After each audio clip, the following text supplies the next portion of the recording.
Welcome back, guys. Again, this is Alan Tilt, Donna Freer here casting Kyle ZZXQ Vogensen. And we had just gotten out of our last matchup, the underdog's welfare finally falling to Ace Gaming, but after a lot of resilience there by the end. Yeah, it was definitely a close game. And it looked like at the beginning, Welfare might have not had a fighting chance, but they definitely pulled back and made it very close. But unfortunately, not able to take down Ace yet. But we'll see. They may have a second chance here. Yeah, so here's the interesting thing. Welfare does fall into loser's bracket after, completely dominating Biogaming. Biogaming goes in to play against ABC, completely dominates ABC. 10-2 is the final score of that game. So now we have the matchup, the rematch, of, about an hour ago, where it's Bio versus Welfare. Winner goes into the playoffs. Loser goes home. No, with nothing. Absolutely nothing. Yeah, it's definitely going to see how that momentum will play a factor into Bio this time around. I feel like it'll be much closer, but the real question is, will it be enough to take down Welfare after they haven't had a bad performance? 10-8 being their worst loss isn't too bad for them. Oh, especially against Ace Gaming. Yeah. So it'll be interesting to see. I think we have some comments that we were able to pull as Anthony was able to talk on the comms with a lot of the teams. Anthony, what do you have for us? Hey guys, I talked to Exotech from Bio, and he gave me an interesting response. I asked him about how he felt about the chance at revenge against Welfare, and he gave me the response, quote, LOL, well, throwing versus a team to eliminate them in lower isn't illegal, is it? And back to you guys.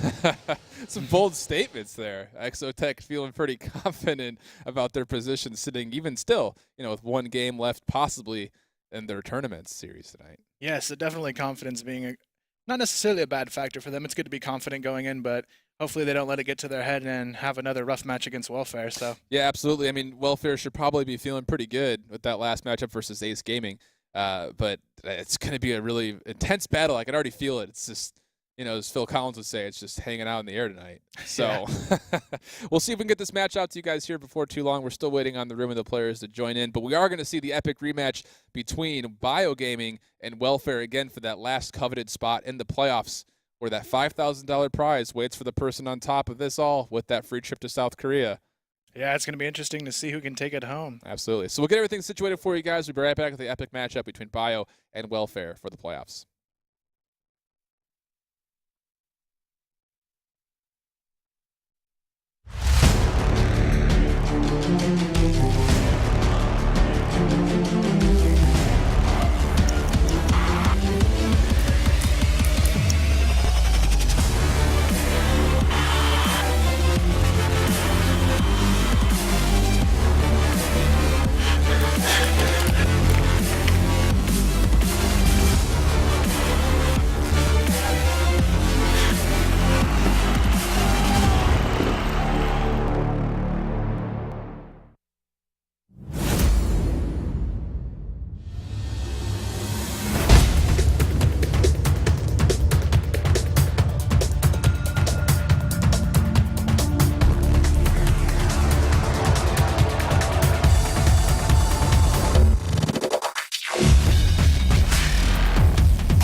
Welcome back, everybody. We are getting everyone into game here. This is going to be Bio versus Welfare, the rematch from the first round in Group 2. Again, I am Alan Tilt Donofrio, joined by Kyle ZZXQ Vogensen. I mean, what are we expecting here? Do we think Bio's going to come out stronger than that 10-4 loss they had earlier? Yeah, I definitely feel like they're going to have a stronger presence now, having that momentum of such a great victory in that lower bracket first match. I think that's going to help them out here, but I definitely think it'll be close. I don't think Bio's going to have an easy win by any means. Oh, absolutely not. I mean, we saw Welfare put a good, contend into Ace Gaming, almost taking that into an overtime situation. Again, that matchup between Ace Gaming and Welfare was just 10-8, just that one small round away from bringing it to probably what would have been an absolutely intense overtime. But instead, we do get the rematch here between Welfare and Bio, just as entertaining and incredible in my book. I'm excited to see it. And it looks like we are just waiting for the last two players to join in, and they are banning maps at the moment, so we will see a knife round here to start things off. We can run through the lineup for Bio, so we haven't seen them yet. I'm Tooney, Exotech, who we heard those colorful words from just a minute ago. And then we have Nullify, Godzilla, and then JSO. I mean, obviously Exotech is probably the first name that stands out, but who else on that list there for Bio do you think is going to have a nice, strong showing? I'd say Zilla's another one I'd keep my eye on. He's one of those versatile players who can either op or rifle and do pretty well with both. Yeah, and that's going to be huge, as we've seen that was the case for Ace Gaming with 9527 able to scope and M4 very well. How much versatility that provides for your team in the long run. On the other side, Welfare, we've seen Fresh mostly holding down that scope, and he's done a pretty solid job so far. I mean, I can't exactly knock his performance, but I mean, do we expect to see something different in this terms? I mean, Machiavelli had a strong game. Pimpton Nikes had a strong game. Terizzle had his. I mean, they all had their moments. Do we think anyone's going to stand out after what we saw last game against Ace Gaming? I think we're going to see a much stronger start from Welfare. It felt like when they went up against Ace, they didn't get a lot of early momentum, but I think they have a lot of confidence probably going into this one after already taking this team down 10-4. That's got to give you a bit of a confidence boost going into a rematch against them. Oh, absolutely. I mean, it's definitely the biggest favor in their corner, but it doesn't seem like Bio's going to go in with this game, with their backs against the wall. They're putting everything out on the field, and we can definitely feel that from those comments we heard earlier from Exotech. So I'm sure the confidence, though maybe faulty or false at times, is still artificially at least being produced, and that's exactly what you want if you're going into this loser's bracket final case where the winner does end up going into the playoffs and the loser just goes home. So it'd be interesting to see how this matches up. Again, we're just waiting on the final bans before we get into the matchup here, and it's going to be the knife fight. And again, I mean, this has been an absolutely incredible group too. I mean, going from two huge blowouts or well-contested rounds that we've seen into this rematch, I mean, this is just too much fun. Yeah, definitely. We've seen a lot more one-sided matches, I think, in this group than we have before. But then you had Welfare and Ace, which was one of the closer matches we've also had. Absolutely. So it's going to be interesting to see which one of these teams can come out on top and if Bio is going to make a statement or just go down pretty hard again.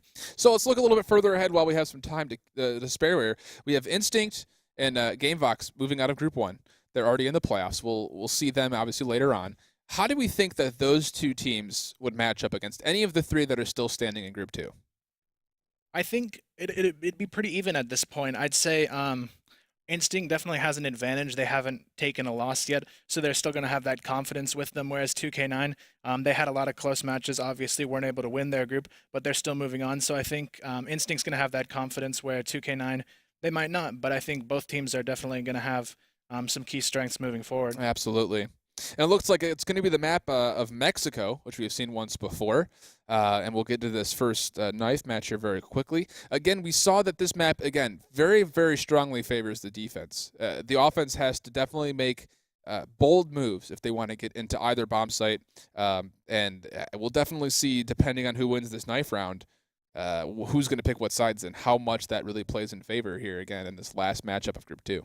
Yeah, definitely. I'd say the knife round on Mexico is probably one of the more important ones, as if you can get that CT side, that map control can create a huge advantage, especially if you pull ahead like we've seen some teams do. Absolutely. And then the flip side of that, we have seen a lot of teams play very strongly on offense in Mexico, coming out very strong with not exactly off-the-wall strategies, but just very well-composed ones in which they're doing a good job of taking bomb sites very early on their initial pushes.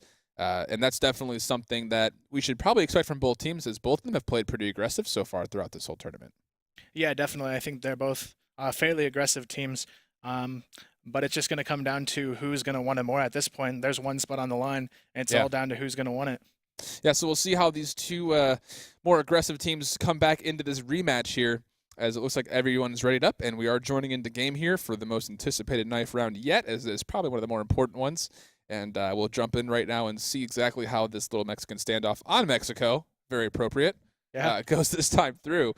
We've seen Ace Gaming dominate the knife round so far, but this time we get a little bit of a different look here, as we will have the knife round here on Mexico. We'll try to get a little bit more of a zoomed out view here and see if we can see more of the action, as it is going to be a interesting. Godzilla, interestingly enough, is going to try to come from behind. Lots of people coming through the middle. Let's see if Godzilla can come up from behind here. It looks like Fresh and him are going to with a little bit of a double team. This is interesting enough. This is like the first actual strategy that we've I don't think we've seen a flank round. on a knife round yet. I feel like it kind of might have hurt them, though, because now they're all chasing down Godzilla, trying to get him. Looks like everyone's matched up, and it looks like they're all in the same spot, and everyone's just kind of dancing around. I mean, this is so strange. Like, we're just seeing, looks like almost like a troll situation here. They're all just running away from as them. Bio is just putting them into different corners here, trying to get a pick off somewhere. It is a 4-on-3 at the moment. Some traded action coming back and forth. And there's one kill from Godzilla before he falls down. And nope, there it is. Laundry Machiavelli to Rizzle finishing off the knife round. Well, are you serious? I don't know what to think of that. That's probably one of the weirdest knife rounds I've ever seen. Hysterical. Yeah, you just had them sort of chasing each other for a while, and it took quite a bit. Sounds good. So it looks like Bio will end up being on the black for the side. Welfare, who did win that knife fight, will obviously take the global risk side to start things off, as they are switching around. I can't get over that. We're going to bring a replay for you guys almost immediately here with how crazy this is. Again, here is that knife round, and it is Godzilla dancing around, just dancing. He tried to come from the flank, tries to go through the middle, ends up finding one with a hack and slash technique. Everybody falls after that. That's just too much fun. Yeah, definitely. Looks like everyone had a little bit of fun with it there. But it'll be interesting to see, now that they have that knife round, what Welfare will do with that GR advantage to start. Yeah, and maybe we'll see some of this this bait going on with Bio on their offense. We'll just